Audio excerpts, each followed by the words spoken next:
ನಾನು ಇಲ್ಲಿ ಒಳಗೆ ಬರುವಾಗ ನಾನೊಬ್ಬ ಹೆಗ್ಡೆಯವರಾಗಿ ಇಲ್ಲಿ ಬರಲಿಲ್ಲ. ನಾನೊಬ್ಬ ಸಾಮಾನ್ಯ ನಿಮ್ಮ ಹಾಗೆ ತಮ್ಮದರ್ಶಿಯಾಗಿ ಇಲ್ಲಿ ಒಳಗೆ ಬಂದೆ. ಬರುವಾಗ ನನಗೆ ಕೆಲವು ದಿವಸದ ಅನಾರೋಗ್ಯ ಇತ್ತು, ಸ್ವಲ್ಪ ಇನ್ಫೆಕ್ಷನ್ ಆಗಿತ್ತು. ಮೊನ್ನೆ ಭಾಳ ಜನ ಬಂದಿದ್ದರು ಒಳಗೆ, ಬೀಡಿನೊಳಗೆ 500 ಜನ 1000 ಜನ ಒಳಗೆ ಬಂದರು. ಹಾಗಾಗಿ ಎಲ್ಲೋ ಒಂದು ಕಡೆ ಇನ್ಫೆಕ್ಷನ್ ಆಯಿತು, ಜ್ವರ ಬಂದಿತ್ತು. ಒಂದು 2-3 ದಿವಸ ಭಾಳ ನಿಶಕ್ತಿ ಎಲ್ಲ ಇತ್ತು.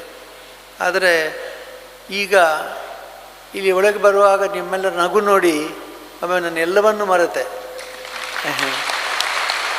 ಎಲ್ಲವನ್ನು ಮರೆತೆ. ನೀವೆಲ್ಲ ನಗ್ತಾ ಇದ್ರಿ ಮತ್ತು ನಗು ನೋಡಿ ಓಹೋ ಇವರು ಕೂಡ ನಮ್ಮ ಹಾಗೆ ಯಾವ ಚಿಂತೆಯಲ್ಲಿಲ್ಲ, ಧೈರ್ಯದಲ್ಲಿದ್ದಾರೆ ಇವರು ಅಂದಲ್ಲಿ ಭಾಳ ಸಂತೋಷ ಆಯಿತು ನನಗೆ. ಹಾಗೆ ನಾನು ಕೂಡ ನಿಮ್ಮ ಅಲ್ಲಿ ಒಬ್ಬನಾಗಿ ಭಾಳ ಸಂತೋಷದಿಂದ ಒಳಗೆ ಪ್ರವೇಶ ಮಾಡಿದೆ. ಮೋಹನ್ ಆಳ್ವರು ನಮ್ಮ ಬಂಧುಗಳು. ಅವರು ಹೇಗೆ ಈ ಕಳೆದ ಕೆಲವೊಂದು ವಾರವನ್ನು ಕಳೆದಿದ್ದಾರೆ ಅಂತಂದರೆ, ಧರ್ಮಸ್ಥಳಕ್ಕೆ ಬರುವಾಗ ಅವರು ದಿವಸ ಅವರ ಕಾರಲ್ಲಿ ಬರುತ್ತಾ ಹೋಗ್ತಾಯಿದ್ರು. ನಮ್ಮ ಮಗಳು ಶ್ರದ್ಧಾ ಮತ್ತು ಈ ಥರ ಎಲ್ಲ ಹೇಳ್ತಿದ್ದರು, ಹೇಗೆ ಬರ್ತಾರೆ ಈ ರಸ್ತೆಯಲ್ಲಿ ದಿನ ಅಂತೇಳಿ. ನಾವು ಹೇಳ್ತೇವ್ರಿ, ನೀವು ಇಲ್ಲಿ ನಿಲ್ಲಿ, ನೀವು ಮತ್ತೆ ದಿವಸ ಹೋಗಿ ಬರೋದು ಬೇಡ ಅಂತ. ಇಲ್ಲ, ಹೋಗಿ ಬರ್ತಾ ಇದ್ದಾರೆ ಅವರು ದಿವಸ. ಅಂತೂ ಅವರು ಭಾಳ ಚೆನ್ನಾಗಿ ಸ್ವಾಗತ ಮಾಡಿದರು. ಸ್ವಾಗತ ಮಾಡುವಾಗ ಕ್ಷೇತ್ರದ ಕಾರ್ಯಚಟುವಟಿಕೆಗಳೆಲ್ಲ ಹೇಳಿದರು. ನಿಜವಾಗಿ ನಾನು ಹೇಳೋದಾದರೆ ಇಲ್ಲಿ ಎಲ್ಲ ಬಂದಿರೋರೆಲ್ಲರೂ ಕೂಡ ಅನೇಕ ಸಾಧನೆಗಳು, ಅವರೇ ಸ್ವತಃ ಸಾಧನೆ ಮಾಡಿದವರು. ಆದರೆ ನಮ್ಮ ವಿಷಯ ಆಗಿ ಅವರು ಯಾಕೆ ಎಷ್ಟು ವಿಷಯ ಹೇಳ್ತಾರೆ ಅಂತಂದರೆ, ಸಾಧನೆ ಮಾಡಿದವರಿಗೆ ಗೊತ್ತು ಅದರ ಹಿಂದಿರುವಂಥ ಕಷ್ಟ. ಹಾಗಾಗಿ ಅವರು ಆ ಕ್ಷೇತ್ರದಲ್ಲಿ ಹಿಂದೆ ನಾವು ಮಾಡಿದಂಥ ಎಲ್ಲ ಕೆಲಸಗಳ ಹಿಂದೆ ಎಷ್ಟು ಶ್ರಮ ಇರಬೇಕು, ಎಷ್ಟು ಶ್ರದ್ಧೆ ಇರಬೇಕು, ಎಷ್ಟು ಸಾಹಸ ಇರಬೇಕು ಅನ್ನೋದನ್ನು ಯೋಚನೆ ಮಾಡಿ ಅವರೆಲ್ಲವನ್ನೂ ಕೂಡ ಹೇಳಿದ್ದಾರೆ. ನೀವು ಕೂಡ ಇಲ್ಲೆಲ್ಲ ಬಂದವರು ಅದನ್ನು ಭಾಳ ಚೆನ್ನಾಗಿ ಅರ್ಥ ಮಾಡಿಕೊಂಡು ಪ್ರತಿಕ್ರಿಯಿಸಿದಿರಿ ಎಂದು ನಾನು ನಂಬಿದ್ದೇನೆ. ಹಾಗಾಗಿ ನಾನು ಆಳ್ವರಿಗೆ ವಿಶೇಷವಾಗಿ ನಿಮ್ಮ ಮಾತುಗಳಿಗೆ ನಾನು ನನ್ನ ಸ್ಪಂದನೆ ನೀಡಿದ. ಇಲ್ಲಿ ಅನೇಕ ಮಾನೀಯರು ತಮ್ಮ ತಮ್ಮ ಭಾವನೆಗಳನ್ನು ಹೇಳಿದ್ದಾರೆ. ಅವರು ಹೇಳುವಾಗ ನಮಗೆ ಹೇಗೆ ಇದೆಲ್ಲ ಹೇಳ್ತಾರೆ ಅಂತ ಅನ್ನಿಸ್ತದೆ. ನಿಜವಾಗಿ ನಮ್ಮ ಕ್ಷೇತ್ರದಲ್ಲಿ ಪಟ್ಟಾದ ಮೊದಲನೇ ದಿವಸ ನನಗೆ ಅನಿಸಿದ್ದೇನೆ ಅಂದರೆ, ನನಗೆ ಯಾಕೆ ಬೇಕಿತ್ತು ಈಗ ಈ ವಯಸ್ಸಿನಲ್ಲಿ ಈ ಪಟ್ಟ ಅಂತ. ನಾನು ನಿಜವಾಗಿ ನಾನು ಅಪೇಕ್ಷೆ ಪಟ್ಟು ಇಲ್ಲಿ ಅಧಿಕಾರಕ್ಕೆ ಬಂದವನಲ್ಲ. ಆಗ ಇದೇ ರೀತಿ ಕೆಲವು ಪ್ರತಿಭಟನೆಗಳು ಬಂದಿತ್ತು. ಮೊದಲನೇ ದಿವಸವೇ ಲಕ್ಷದೀಪ ನಾನು ಮಾಡಿದೆ ಕಾರ್ತಿಕ ಮಾಸದಲ್ಲಿ ಇಲ್ಲಿ ಧರ್ಮ ಸಮ್ಮೇಳನದಲ್ಲಿ ಅನೇಕ ರೀತಿಯ ಪ್ರತಿಭಟನೆಗಳು ಬಂತು. ಪ್ರಥಮ ನನಗೆ ಬಹಳ ದೊಡ್ಡ ವಿದ್ಯಾಭ್ಯಾಸ ಆಗಿದ್ದು ಆವಾಗಲೇ. ಯಾಕೆಂದರೆ ಪಟ್ಟ ತಕ್ಷಣ ಇಲ್ಲಿ ಪ್ರತಿಭಟನೆ ಮತ್ತು ಧಿಕ್ಕಾರ ಎಲ್ಲಿವರೆಗೆ ಅಂತಂದರೆ, ನನ್ನ ಹೆಗ್ಡೆಯವರ ಚಿತ್ರವನ್ನು ಮಾಡಿ ಕಾರ್ಟೂನ್ ಮಾಡಿ ಅದಕ್ಕೆ ಕಾರ್ಟೂನ್ ಮಾಡಿದರು. ನಾನು ಆಗ ಹೇಳ್ತಿದ್ದೆ, ನಾನು ಅಪೇಕ್ಷೆ ಪಟ್ಟು ಬಂದವನಲ್ಲ, ನಿರಪೇಕ್ಷತೆ ಅದು ಹೆಗ್ಡೆಯವರಾಗಿ ಬರಲೇಬೇಕು ಅಂತ ಆಸೆ ಪಟ್ಟವನೇ ಅಲ್ಲ. ಏನೋ ಅಪಕಸ್ಮಾತ್ ನಮ್ಮ ತಜ್ಞವರ ಅಂತ್ಯ ಆಯಿತು. ಅವರು ನಾನು ಡಿಗ್ರಿ ಕೊನೆಯ ವರ್ಷದಲ್ಲಿದ್ದೆ, BA ಪರೀಕ್ಷೆಯ ಕೊನೆಯ ವರ್ಷದಲ್ಲಿದ್ದೆ. ಆಗ ಅವರು ಅನಾರೋಗ್ಯ ಆದರು ಮತ್ತು ನನಗೆ ಇಲ್ಲಿ ಅವಕಾಶ ಸಿಕ್ಕಿತು ಪಟ್ಟಾಭಿಷೇಕ ಆದಾಗ ನನಗೆ ನಿಜವಾಗಿ ಅನಿಸಿದ್ದು ಇಲ್ಲಿ ಏನಾದರೂ ಮಾಡಿ ತೋರಿಸಬೇಕು ಅಂತ. ಆಗಲೇ ನಮಗೆ 2-3 ಕೇಸುಗಳಿತ್ತು. ಆ ಕೇಸುಗಳಲ್ಲಿ ನಾನು ಹೇಳಿದೆ, ನಮ್ಮ ವಕೀಲರು ಒಬ್ಬರು ಇದ್ದರು, ಜಿನರಾಜ್ ಹೆಗ್ಡೆಯವರು ಅಂತ. ಅವ್ರು ಹೇಳ್ತಿದ್ರು, ನೀವು ಏನು ಮಾಡಬೇಡಿ, ಸುಮ್ಮನೆ ಹಣ ಸಂಗ್ರಹ ಮಾಡಿ ಡೆಪಾಸಿಟ್ ಮಾಡಿ ಬ್ಯಾಂಕಲ್ಲಿ ಇಟ್ಟು ಸುಮ್ಮನೆ ಕೂತ್ಕೊಳ್ಳಿ. ಯಾಕೆಂದರೆ ಒಂದು ವೇಳೆ ಯಾವುದಾದ್ರೂ ಕೇಸ್ನಲ್ಲಿ ಒಂದಲ್ಲಿ ಅಪಜಯ ಆದರೆ ನೀವು ಧರ್ಮಸ್ಥಳದ ಆಸ್ತಿಯೆಲ್ಲ ಮಾರಿದರೂ ಸಾಕಾಗದಷ್ಟು ಹಣ ಬೇಕಾದಿತ್ತು.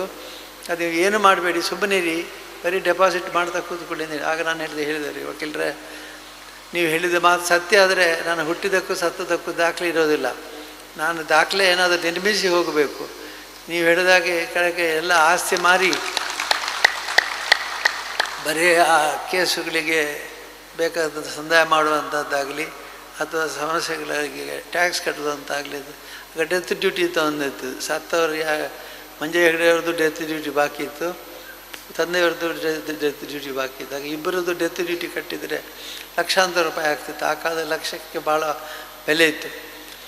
ಹಾಗಾಗಿ ಅವರು ಹೇಳಿದ್ದ, ನೀವು ಎಲ್ಲ ನಾನು ಹೇಳಿದೆ, ವಕೀಲರೇ ನಾನು ಹುಟ್ಟಿದಕ್ಕೂ ಸದಕ್ಕೆ ಏನೂ ದಾಖಲೆ ಇಲ್ಲ ಅಂತ ಆಗಬಾರ್ದು. ಮೊದಲು ನಾನು ಕಾಲೇಜು ಪ್ರಾರಂಭಿಸಿದೆ.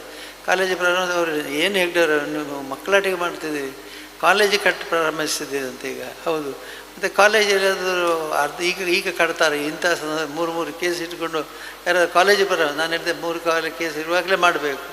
ಒಂದು ವೇಳೆ ಏನಾದರೂ ಆದರೆ, ನನಗೆ ಹೆಚ್ಚು ಕಮ್ಮಿ ಆದರೆ ತಕ್ಷಣ ಅಲ್ಲಿ ಒಂದು ಮಾನ್ಯುಮೆಂಟ್ ಇರ್ತದೆ, ದಾಖಲೆ ಇರ್ತದೆ. ವೀರೇಂದ್ರ ಹೆಗ್ಡೆಯವರು ಕಟ್ಟಿಸಿದ ಒಂದು ದಾಖಲೆ ಇರ್ತದೆ ಅಂದೇಳಿ ಆ ದೃಷ್ಟಿಯಲ್ಲಿ ನಾನು ಎಲ್ಲ ಕೆಲಸಗಳನ್ನು ಕೂಡ ಆಮೇಲೆ ಯಾವುದನ್ನು ನಿಲ್ಲಿಸಲಿಲ್ಲ, ಎಲ್ಲವನ್ನು ಕೂಡ ಮುಂದುವರಿಸಿಕೊಂಡೇ ಹೋದೆ. ಮತ್ತು ಕಾರ್ಯಕ್ರಮಗಳೆಲ್ಲ ಒಂದಕ್ಕೊಂದು ಸ್ವಾಭಾವಿಕವಾಗಿ ಧಾರವಾಡದಲ್ಲಿ ಕಾಲೇಜುಗಳು, ಆಮೇಲೆ ಉಡುಪಿಯಲ್ಲಿ ಆಯುರ್ವೇದ ಕಾಲೇಜು, ಇವೆಲ್ಲ ನಿಜವಾಗಿ ನಮಗೆ ಒಲಿದು ಬಂದದ್ದು. ನಾವು ಪ್ರಾರಂಭಿಸಿದಲ್ಲ, ಬೇರೆ ಯಾರು ನಡೆಸಿದವರು ಹೆಗ್ಡೆ ನೀವು ತೆಗೆದುಕೊಳ್ಳಿದ್ದು ನಮಗೆ ಕೊಟ್ಟದ್ದು.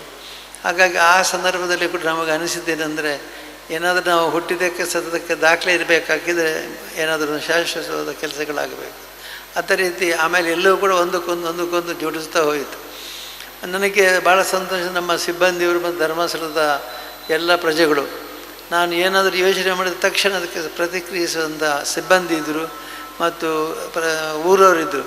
ಸಾಮೂಹಿಕ ಮದುವೆ ಅಂತ ನಾವು ಪ್ರಾರಂಭಿಸುವಾಗ ಅದಕ್ಕೆ ಊರವರು ತಕ್ಷಣ ಪ್ರತಿಕ್ರಿಯಿಸಿದರು, ಚಪ್ಪರ ಹಾಕಿದರು ಮತ್ತು ಮದುವೆಯ ವ್ಯವಸ್ಥೆಯೆಲ್ಲ ಮಾಡ್ತಿದ್ದರು. ಸಂಜೆ 4 ಗಂಟೆ ಆದಾಗ ಎಲ್ಲರೂ ಸೇರಿ ಮದುವೆ ನಡೀತಿದ್ದು. 8 ಗಂಟೆ ಒಳಗೆ ಎಲ್ಲರೂ ಊರಿಗೆ ಮುಗೀತು. 8 ಗಂಟೆ ಮುಗಿದ್ರೆ ಯಾರೂ ಇರ್ತಿರಲಿಲ್ಲ ಅಲ್ಲಿ, ಮದುವೆಯವರು ಇರ್ತಿರಲಿಲ್ಲ, ಊರವರು ಇರ್ತಿರಲಿಲ್ಲ, ಮದುವೆ ವ್ಯವಸ್ಥೆ ಇರ್ತಿರಲಿಲ್ಲ, ಎಲ್ಲ ಖಾಲಿ ಆಗ್ತಿತ್ತು. ಮದುವೆ ಆಗ್ತಿತ್ತು, ಊಟ ಆಗ್ತಿತ್ತು, ಹೋಗ್ತಿತ್ತು. ಹೀಗೆ ಪ್ರತಿಯೊಂದು ಕೆಲಸ ಕೂಡ ನಾವು ಯೋಜನೆ ಮಾಡಿದ್ದಾರೆ. ಈಗ ಮಾಡ್ತೇವೆ ಅಂತೇಳಿ ಧರ್ಮದೇವತೆಗಳ ಹೆಸರು ಬಂತು ಇಲ್ಲಿ. ಪ್ರತಿ ಸಲ ಅವರು ಧರ್ಮದೇವತೆಗಳು ಕೂಡ ಇಲ್ಲಿ ನುಡಿಕಟ್ಟು ನೋಡುವಾಗ ಹೇಳ್ತಾರೆ, ನಾವು ಮಾಡ್ತೇವೆ, ನಿಮ್ಮ ಮೂಲಕ ಮಾಡ್ತೇವೆ ಅಂದರೆ ನೀವು ನಿಮಿತ್ತ ಮಾತ್ರ, ನಾವು ನಿಮ್ಮ ಮೂಲಕ ನಾವು ಮಾಡ್ತೇವೆ. ನಾನು ಈಗಲೂ ಕೂಡ ಅದು ಹಾಗೆ ತಿಳ್ಕೊಂಡಿದ್ದೆ, ನಾನು ನಿಮಿತ್ತ ಮಾತ್ರ, ಮಾಡೋರೆಲ್ಲ ಧರ್ಮದೇವತೆಗಳು ಅಂತ ಅವ್ರು ಹೇಳ್ತಾರೆ. ಹೆಚ್ಚು ಕಮ್ಮಿ ಆದರೆ ಕೈಯಲ್ಲಿ ಎಣ್ಣೆ ಕಣ್ಣಿಗೆ ಹೋಗ್ತಿತ್ತು, ಕಡಿಯೋ ಶಬ್ದ ಕೇಳಲಿಕ್ಕಿಲ್ಲ, ಬೀಳೋ ಶಬ್ದ ಕೇಳಿದ್ದು. ಇವತ್ತು ಎಳ್ಳಿನಷ್ಟಿದ್ದದ್ದು ಎಣ್ಣೆದಾದಿದ್ದನ್ನು ಕುಮಡದಾದ ಕುರಿದು ಬೇರೆ ಕಡೆ ಅಂತ ಹೇಳಿದೆ. ಈ ಮಾತುಗಳು ನನಗೆ ಈ ಎಲ್ಲ ಹಿಂಸೆಗಳಿಂದ ದೊಡ್ಡ ಹೆದರಿಕೆ ಹುಟ್ಟಿಸುವಂಥ ಮಾತುಗಳು. ಈಗ ಯಾರೋ ಏನೋ ಮಾತಾಡಿದ್ದು ನಮಗೆ ಭಯ ಇಲ್ಲ, ಅದಕ್ಕಿಂತ ಭೀಕರವಾದ ಮಾತುಗಳನ್ನು ಧರ್ಮದೇವತೆಗಳು ಹೇಳ್ತಾರೆ. ಅವರು ಹೇಳ್ತಾರೆ ಏನಂತಂದರೆ, ನಿಮ್ಮ ತಿಳುವಳಿಕೆ ಇಲ್ಲದೆ ಆದ ತಪ್ಪಿದರೆ ನಾವು ಅದಕ್ಕೆ ಕ್ಷಮೆ ಕೊಡ್ತೇವೆ. ಹೆತ್ತ ತಾಯಿ ಬೇರೆ ಆದರೂ ಕೂಡ ಸಾಕಿದ ತಾಯಿ ಕುಟುಂಬದ ದೇವತೆಗಳು ಗರಿಕೆಯಲ್ಲಿ ಹಾಲು ಕೊಟ್ಟು ಸಾಕಿದ್ರು ಅಂತ ನಾವು ಕೀರ್ತಿ ಕೊಡ್ತೇವೆ ಅಂತ ಅವ್ರು ಹೇಳ್ತಾರೆ.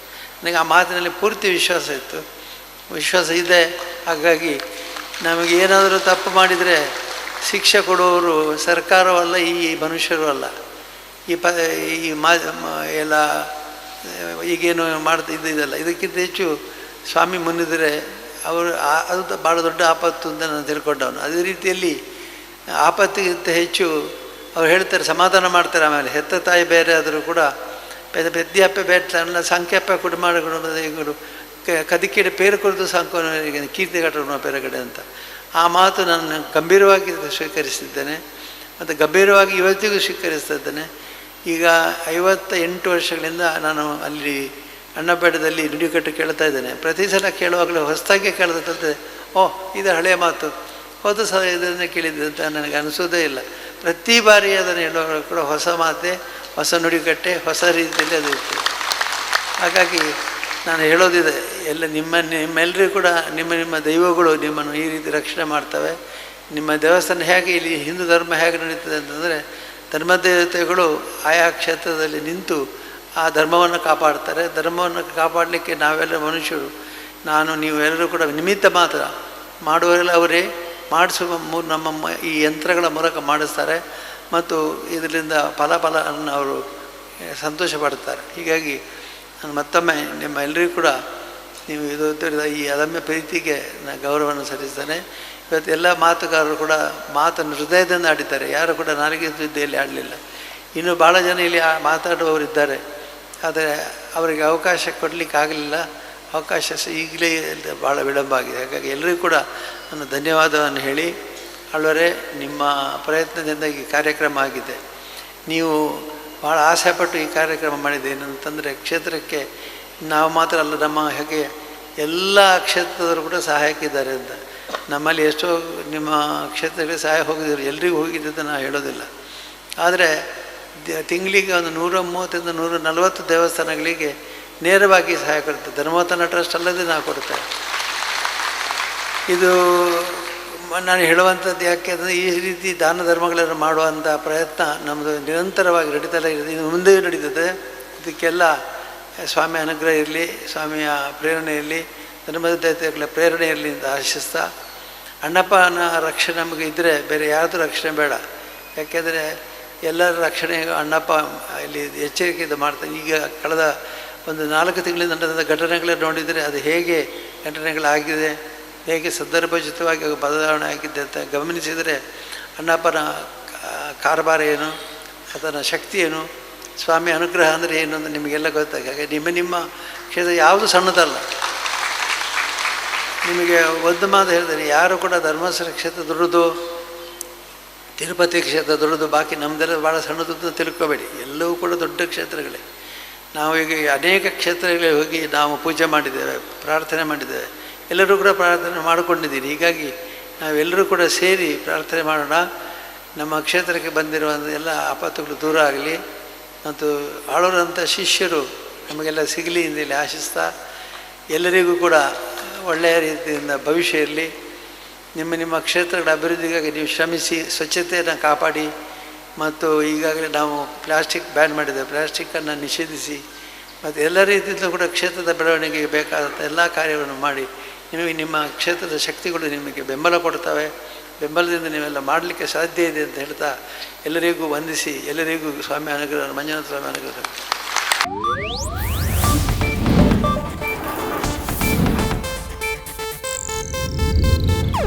ಇದು ಏಷ್ಯಾನೆಟ್ ನ್ಯೂಸ್ ನೆಟ್ವರ್ಕ್ ಪ್ರಸ್ತುತಿ.